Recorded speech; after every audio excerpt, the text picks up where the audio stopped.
पापा, मैं आपको एक बात बताऊं? नहीं नक्श, अभी मैं बिजी हूँ। पापा प्लीज ना, ओनली 1 मिनट। नक्श मैंने कहा ना प्लीज, अभी बिजी हूँ ना। आप जाओ, जाके सो जाओ। ओके। मम्मा मम्मा, मैं आपको एक बात बताऊं? ये क्या है डुगू? 12 बज रहे हैं और अभी तक आप जाग रहे हो? चलो जाओ सो जाओ। पर मम्मा मेरी बात तो सुनो। बिल्कुल भी नहीं, अब सारी बातें सुबह होंगी। चलो बेड पे, सुबह बात करेंगे।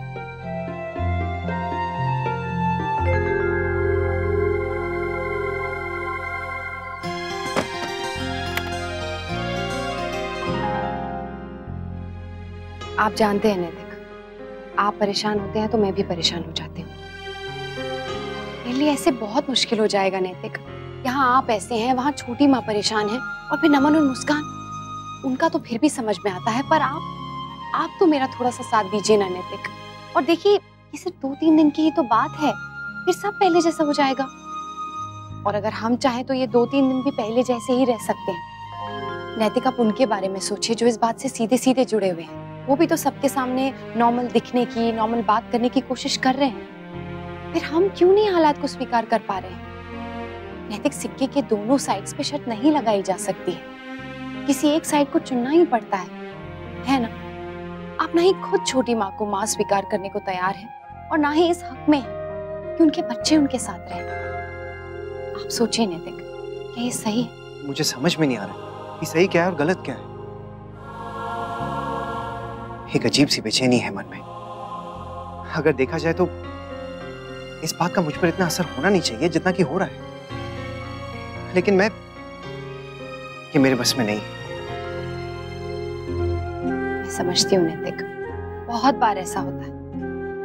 कभी कभी हालात हमारे सामने ऐसे ऐसे सवाल पैदा कर देते हैं जिनके जवाब हमारे पास नहीं होते, पर उसके लिए भी हमें सब्र करना चाहिए। वक्त के साथ साथ हमें सारे सवालों के जवाब मिल जाते हैं और सारी बातें समझ में आ जाती हैं।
गुड मॉर्निंग नक्श।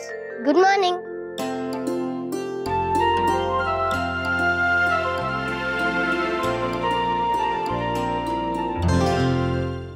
राधे कृष्णा। राधे कृष्ण। आओ बेटा, बैठो।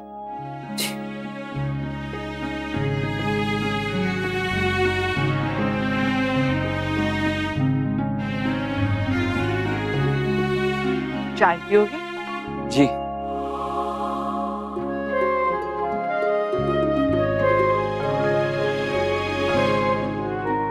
थैंक यू भाभी माँ। मुझे एक बहुत बिग सीक्रेट पता है। ये आंटी नमन और मुस्कान दीदी की मम्मा है।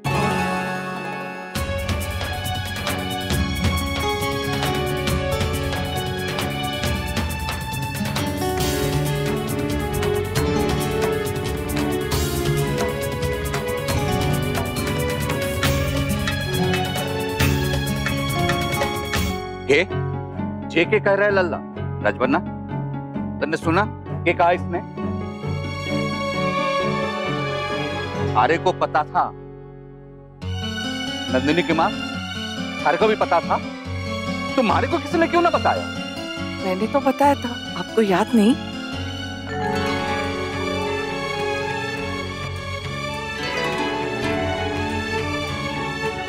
वन मिनट दादाजी, ये बात किसी को नहीं पता थी। सिर्फ मुझे ही पता थी, वो भी कल रात को पता चला। पापा मम्मा बड़का दी किसी को नहीं। वही हुआ जो मैं नहीं चाहता था। नक्शा की बात कैसे पहुंची? ऐसी कोई भी बात करने से पहले हमें ध्यान देना चाहिए था। नमन भैया, आपने किसी को क्यों नहीं बताया? सरप्राइज था। क्या हुआ? सबको सरप्राइज अच्छा नहीं लगा क्या? कोई स्माइल ही नहीं कर रहा और कोई कांग्रेचुलेशंस भी नहीं बोल रहा। अब नमन भैया और मुस्कान दीदी हमारे घर में ही रहेंगे ना। मम्मा को अपने बेबीज मिल गए और बेबीज को मम्मा, तो सबको हैप्पी होना चाहिए ना। इतने दिन तक सबने कितना मिस किया होगा एक दूसरे को।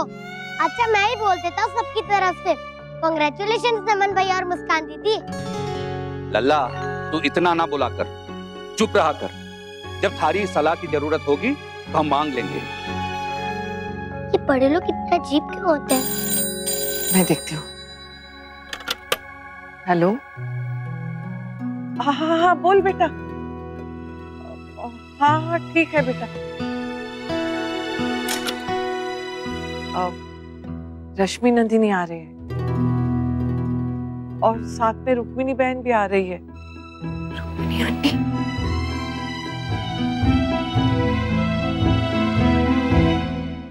मुझे नहीं लगता उन्हें कुछ बताना चाहिए। वैसे हम नंदिनी और रश्मि को बता सकते हैं, उन्हें समझा सकते हैं, लेकिन रश्मि को अच्छा नहीं लगेगा।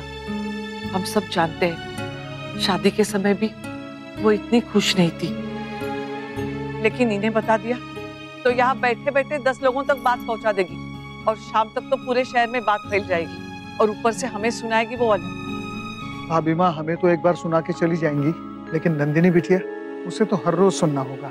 हाँ राजपन्ना, शादी के समय भी देखा ना उनका व्यवहार कैसा था। हमें सुनाने का एक मौका नहीं छोड़ा उन्होंने। भाई माँ, आप चिंता मत कीजिए, हम लोग संभाल लेंगे, किसी को कुछ पता नहीं चलेगा। पर अगर लल्ला ने किसी को कुछ कहा तो? हे भगवान। भाभी माँ, आप उसकी चिंता मत कीजिए, डुगू को मैं समझा दूंगी, वो किसी से कुछ नहीं कहेगा। मैं जानती हूँ आप सब चिंता में हैं और ये भी जानती हूँ कि इसकी वजह मैं हूँ, पर मेरा यकीन कीजिए, मैं चाहती हूँ कि सब कुछ बिल्कुल ठीक हो जाए, पर मुझे नहीं समझ आ रहा कि कैसे, मैं क्या करूँ। मुझे कुछ सूझ नहीं रहा। अगर हो सके तो आप ही बता दीजिए कि मुझे क्या करना चाहिए। नैतिक, तुम बता दो क्या करना चाहिए मुझे। देवयानी, हम सब तुम्हारी स्थिति समझ सकते हैं और ये भी जानते हैं कि जो हुआ उसमें तुम्हारा कोई दोष नहीं है, ना ही बच्चों का दोष है। पर हमारी भी स्थिति बहुत अजीब सी है। यदि हम में से किसी को कुछ भी सूझ नहीं रहा है तो मुझे लगता है बेहतर यही होगा कि हम किसी से भी ना कहें। कम से कम आज तो बिल्कुल ना कहें। उचित अवसर देखकर हम अपनी बेटियों को बता देंगे। क्यों भाभी माँ?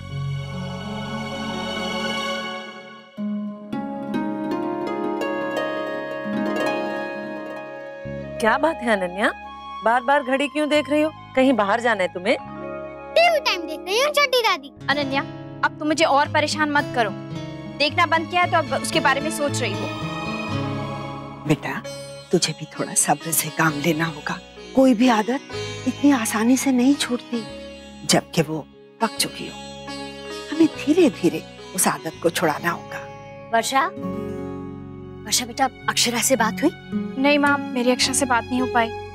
अच्छा, रश्मि और नंदिनी बिटिया कल वहाँ नहीं गए थे, तो इसका मतलब आज जाएंगे मिलने के लिए। पता नहीं क्या होगा जब सबको पता चलेगा तो। बड़ी बहू, जो भी होगा ना अच्छे के लिए होगा। अब तुम चिंता मत करो, भगवान जो भी करते समझ के करते। माँ, लेकिन जब तक ठीक हो नहीं जाता तब तक तो चिंता लगी रहेगी ना। अब इस समय वहाँ पर क्या स्थिति है, हम तो बस दूर बैठ के अंदाजा ही लगा सकते हैं। हाँ दीदी, सच जब सामने आता है अपने साथ बहुत सारी चीजें लाता है। हाँ छोटी, लेकिन सच किस रूप में सामने आएगा ये बड़ी बात है। और इससे भी बड़ी बात ये है कि लोग उस सच को कैसे अपनाएंगे। या अपना भी पाते या नहीं।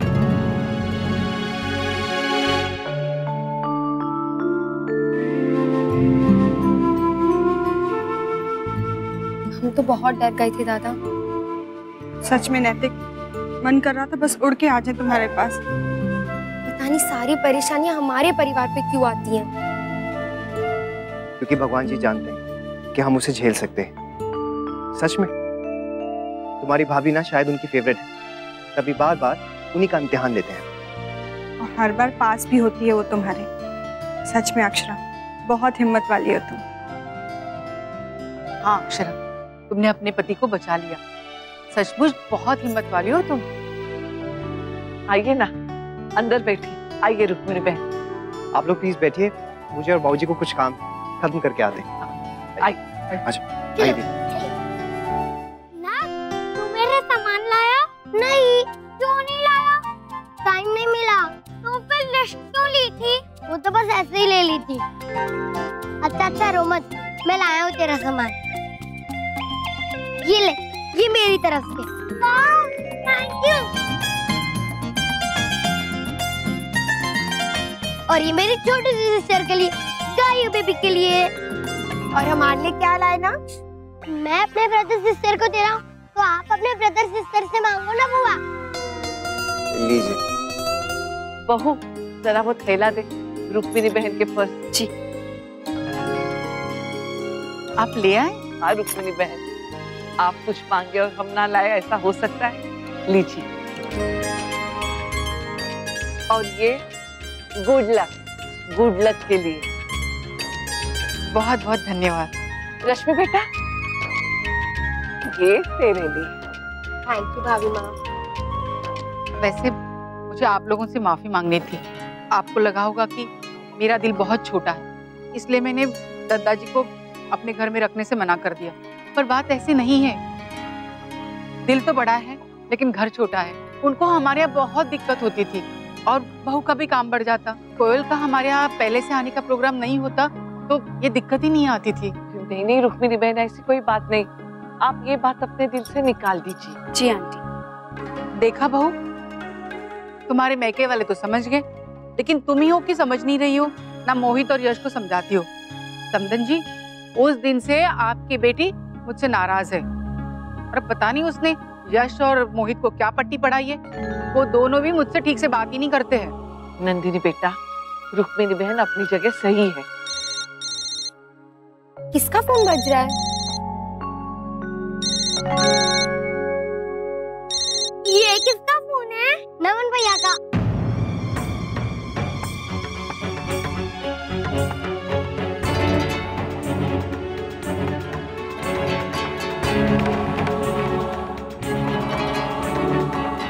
वो लोग उदयपुर में हैं?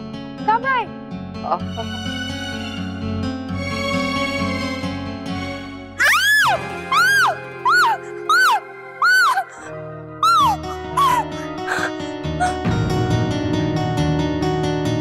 I'm so sorry.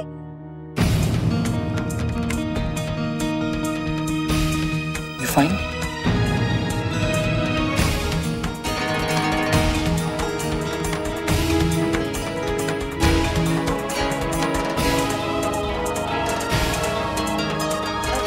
Radhe Krishna. Radhe Krishna. Radhe Krishna.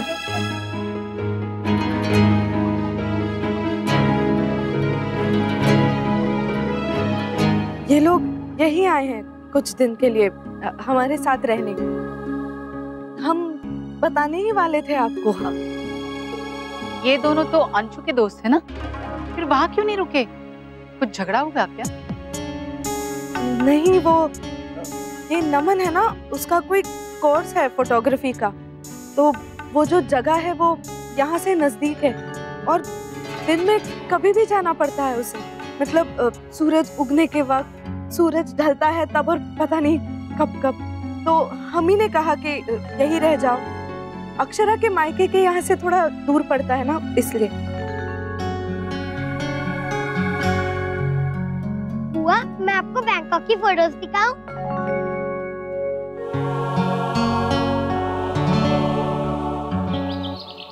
I am really sorry, मुझे पता नहीं मेरा फोन मेरी पॉकेट से कब गिर गया, बट सीरियसली मैंने जानबूझकर नहीं किया। हाँ दीदी, मैं भी बहुत डर गई थी। वो मुझे बहुत नर्वस फीलिंग होती है बर्ड्स के पास जाने से, और ऊपर से पंखा भी चल रहा था। वरना मैं कभी भी बाहर नहीं आती। हम जानते हैं तुम लोग जानबूझ के कभी ऐसा कुछ नहीं करोगे, लेकिन बेटा हमें थोड़ा संभल के रहना पड़ेगा। जी सॉरी दीदी। It's okay.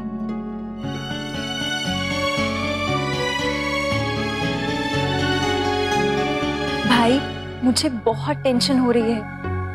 हम एक दिन ये बात छुपा नहीं पाए कि हम यहाँ रह रहे हैं, तो आगे कैसे मैनेज करेंगे जब सबको ये पता चलेगा कि हम यहाँ 1-2 दिनों के लिए नहीं बल्कि हमेशा हमेशा के लिए रहने आए हैं। तब क्या रिएक्शन होगा सबका?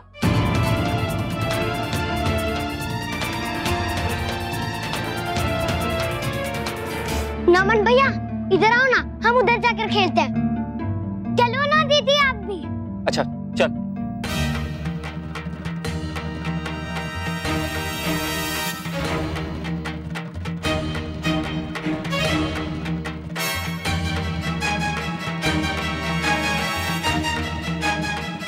अक्षा मैंने कहा था ना, मुझे ये ठीक नहीं लग रहा है।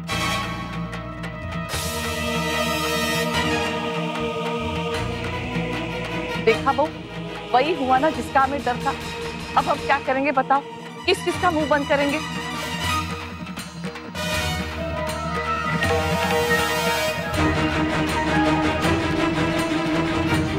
ये लो, ये तो बड़ा अच्छा ऑफर है।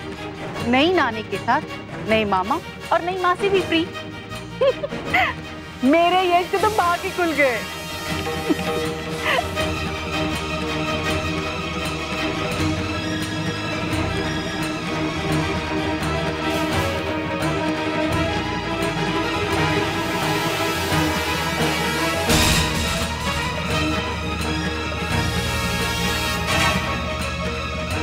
अक्षरा, हाँ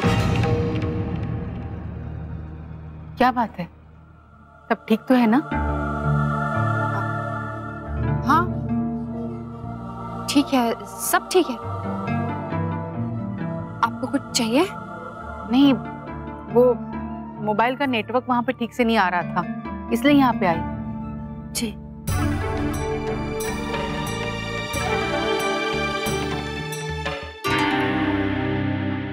कमाल है, 2 दिन से एक भी फोन नहीं आया बच्चों का।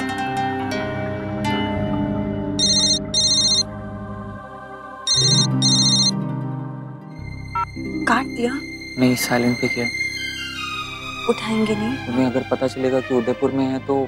हाँ भाई, उस दिन की तरह वापस ड्रामा हो जाएगा। लेकिन भाई हम कब तक उनसे ये बहाना बनाते रहेंगे? पता नहीं मूस, मेरी तो कुछ समझ में नहीं आ रहा। इतने सालों बाद हमें मॉम के पास रहने का मौका मिला है और मैं ये मौका खोना नहीं चाहती। रहना तो मैं भी यहाँ चाहता हूँ मूस, पर रहेंगे कैसे? क्या बात है, बच्चे फोन क्यों नहीं उठा रहे? कहीं नाराज तो नहीं मुझसे? मनाना पड़ेगा, कैसे भी करके उनको मनाऊंगा। नहीं तो दिव्यानी इस बात का फायदा उठा लेगी। मुस्कान, तुम दोनों किसी दिन घर आओ, हम लोग अंशु और जस्मीन को भी बुला लेंगे। जी दीदी, ट्राई करूंगी। और नमन, जब तुम्हारा प्रोजेक्ट खत्म हो जाएगा ना, तो हम तुम्हें एक नया प्रोजेक्ट देंगे, गायू के फोटो सेशन। करोगे ना? पक्का। और बाद में हमारे भी फोटो खींच लेना। वैसे अक्षरा और समदन जी की तो हो गई है, देवयानी बहन आप भी खींच लेना, अब तो घर का ही फोटोग्राफर है ना। जी। और बेटा तुम्हारी तो एक खास है ना? हाँ, गलत थोड़ी कह रही हूँ। अब होली वाले दिन मुझे थोड़ी सी भांग चढ़ गई थी, पर उससे पहले तो मैं होश में थी, सब कुछ देख सुन सकती थी। उस दिन तो आप और बच्चे इतना घुल मिल गए थे कि लग ही नहीं रहा था कि आप लोग नए नए मिले हो। माफ कीजिएगा, अब सच कहे बिना रहा नहीं जाता। घर के सब लोग बड़े खींचे खींचे से लग रहे हैं। कुछ बात हो गई है क्या?